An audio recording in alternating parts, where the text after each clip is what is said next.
This is Guns, Knives, and Watches, and I'm going to beat another dead horse because I just like beating dead horses. I love death. Life sucks. But, you know, death's cool. So here we go.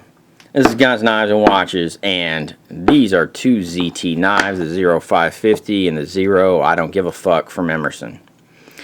The difference between this I Don't Give a Fuck from Emerson and the other I Don't Give a Fuck from Emerson is the shape of the blade. This one, of course, has a more traditional style blade, where the other one is a modified Tonto. By modified, I mean Americanized, whatever, I don't know.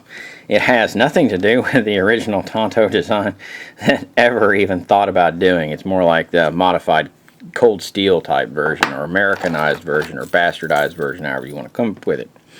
So, anyway, we've covered that I Don't Give a Fuck. Now, the 0550, of course, I remember that really well because I have had to do warranty repairs on this and this, there, the other, and da.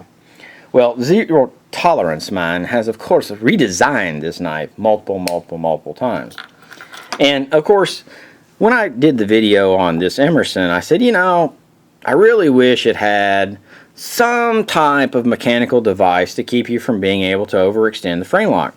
And one of my subscribers who actually knew what the hell he was talking about, and I actually gave a shit enough to read it, which don't expect me to read the shit on my channel.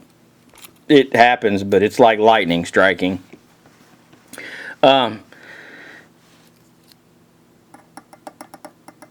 me that this removable bar right here, removable piece of steel, actually acts as the mechanical device from keeping you from overextending the frame lock. And you can see it right there, that it protrudes up and below this line and keeps it from being able to overextend it.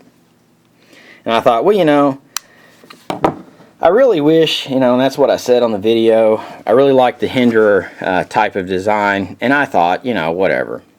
Well, unfortunately, what I didn't really realize, because I don't carry this knife, because it's kind of like mall ninja wear, or you know, jackassery, or redneckery, or whatever you want to call it, that this actual screw with this washer actually doesn't do jack shit on this knife. And actually, this frame and this washer never come into contact. And it's impossible on this particular 550 for them to come into contact, because this 550 has the exact same piece protruding down below this line, keeping this from overextending. And you can hear it when I get it to make that there contact, boy. Anyway, so this is just, it's kind of like, well, tits on males, or tits on a boar hog. It's just a leftover piece from back in the day before they redesigned this lock system to the iteration that I have now.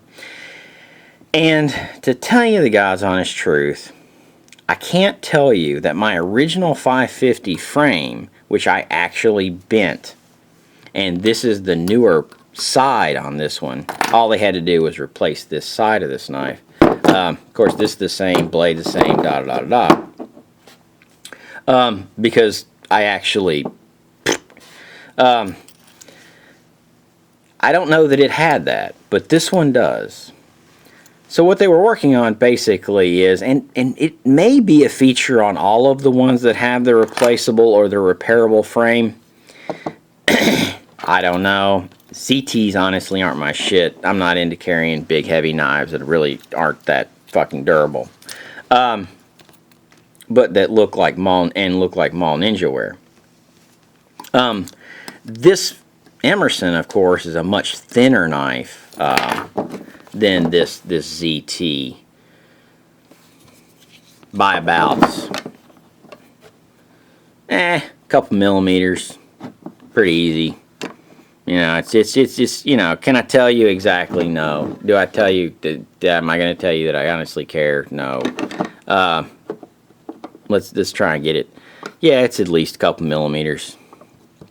But anyway,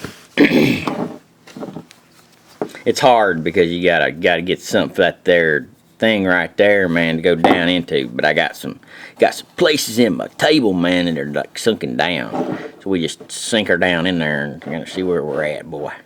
But anyway, I don't know where else I'm going with it, but it's just funny that I actually thought that was a functioning piece on this knife.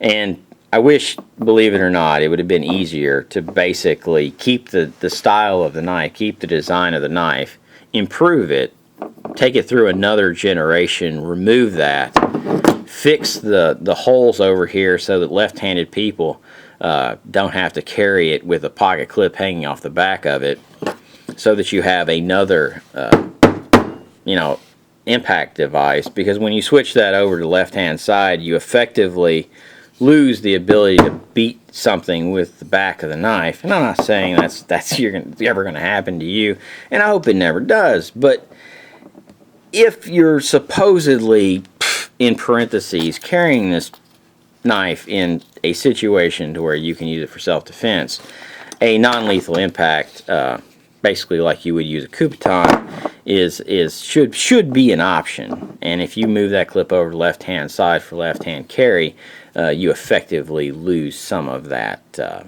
hammering type device kind of stuff, man.